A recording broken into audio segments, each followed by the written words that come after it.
Past Perfect Continuous. Potvrdni oblik. Past Perfect Continuous se gradi tako što posle subjekta dodajemo pomoćni glagol have u prošlosti, odnosno had, participa perfekta glagola to be, odnosno been, kao i od glagola u infinitivu na koji dodajemo nastavak ing. Primer vremena Past Perfect Continuous možemo videti u rečenici bio si spavao, odnosno you had been sleeping. Hajde da to pogledamo kroz primere za sva lica.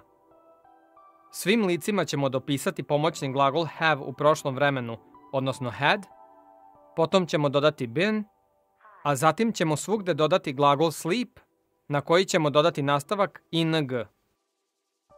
Skraćeni oblik.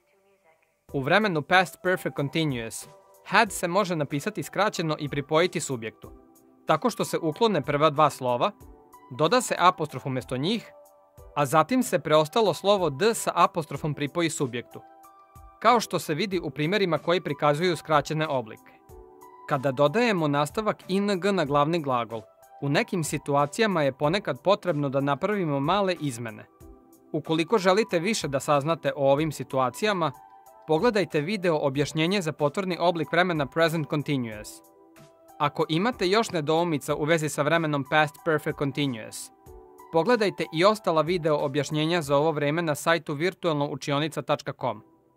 A ukoliko ste razumeli kako se ono gradi, registrujte se kako biste mogli da uradite interaktivne vežbe na sajtu i proverite svoje znanje.